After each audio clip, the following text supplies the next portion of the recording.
Morning, guys, and thank you so much for joining me for my short talk. It's all about prompting. And I think for me, this is like a way to rethink prompting in the sense that, so less about the technical aspect about it and more like, why is prompting so important? And for me, it's because I think it's forcing us as humans to really improve on our basic communications and how we ask questions, which is why the talk is entitled Prompting as a Form of Inquiry, because that's been my experience. It's literally about learning to ask more open and better questions so that you can extract maximum value from whichever AI you are deciding to work with. And because I'm quite a writer and somebody who journals, a lot of what prompting offers reminds me of writing in that you need a clear mind. There's a lot of editing. In fact, often writing is described as editing more than anything else. And there's that draft number one, then number two, and prompting can get up to 6 drafts. So I think we need to just change our mindset psychologically a little bit, that there's a lot of backwards and forwards. There's a lot of patience that's required and reflection. And so, yeah, this is why I decided I think this talk is pretty important. And then we all know we can talk to the machines now, not through coding, but with human language. That is a pretty massive thing. And that's what I like to call prompting. And it's very much, as I said, it's like writing. That's why I think the process feels familiar personally for me. And then as I've mentioned here on this last bit of the slide, just like writing, you need like your undivided focus and attention. Why do I teach it like this?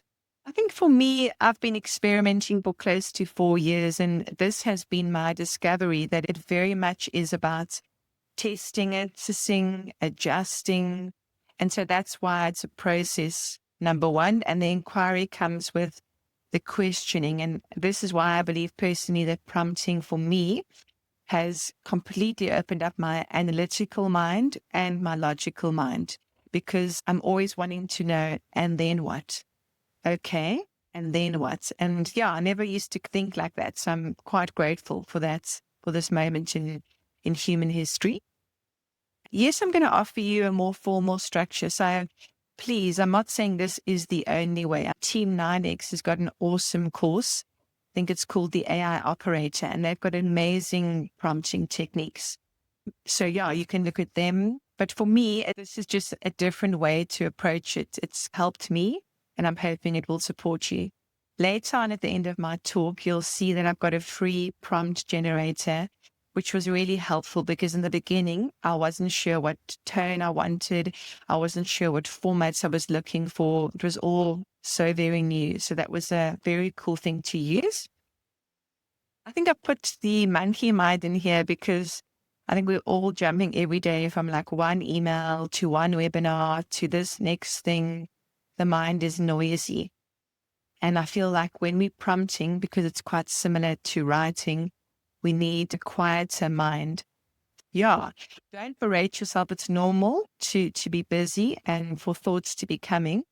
But you can see I've popped a pro tip here where I've said, just do yourself a favor. Every 20 minutes, look 20 meters ahead for 20 seconds and rest your eyeballs. Take a deep breath. It's amazing what a breath of oxygen can do for your prompting skills. Trust me on this one. It's very much not transactional, and it's very much a process. I've already mentioned that kind of earlier. I joke about it not being a McDonald's drive-through, and I really do mean that. It's an art form. And for me, an art form is something that you care about. And so you give it your full attention. You're giving it your presence or your uninterrupted presence. And then there's an element of revision or modifying. Yeah, that's my tip there is don't be afraid to modify your prompt. If you read it out loud and it doesn't sound like you, then go for it. Go and edit it again, because there's enough kind of AI slop out there and we definitely don't need more.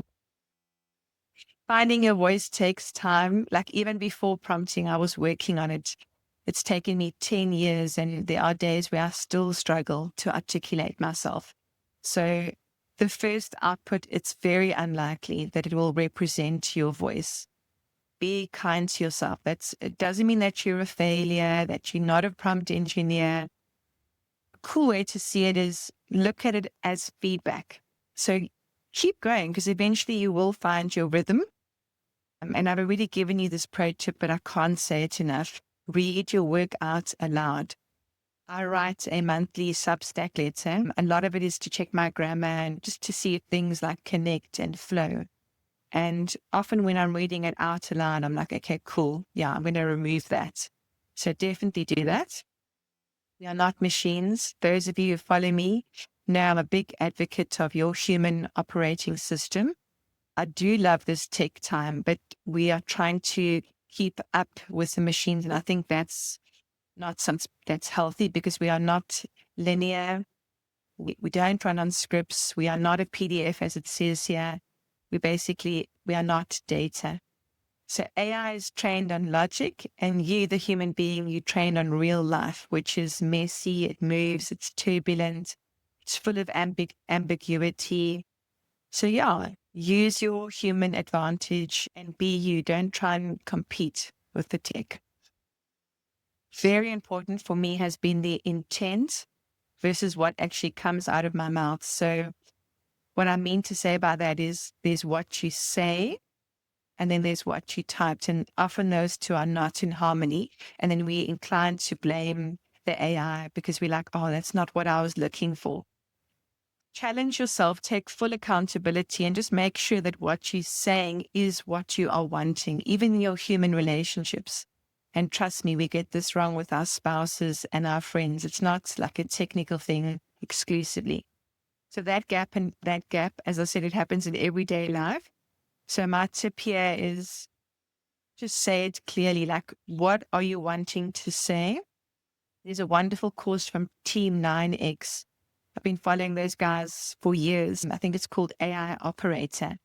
And he has one prompting technique where he says, explain it to me like I'm 5. And that's my tip here, is just bring it down to its most basic form. Human language is properly fuzzy. I don't think that's new for a lot of us. It's not precise. It's full of citations. You heard me now. I'm nuanced. We are contradictory. We're confusing creatures. And yeah, so that when we speak in fragments and we assume, it's no wonder that AI is getting confused, because we ourselves are not clear. So natural language doesn't fit neatly into binary code. And that's something you need to remember. So always make sure what you have written is clear enough for a technical machine to get. This time this is very special what's going on now. It really is ubiquitous and disrupting all the industries. But we've been through massive changes like that, or like this before. Those of us who've been in the social media space know that it happened with social media. It happened with the internet, the personal computer.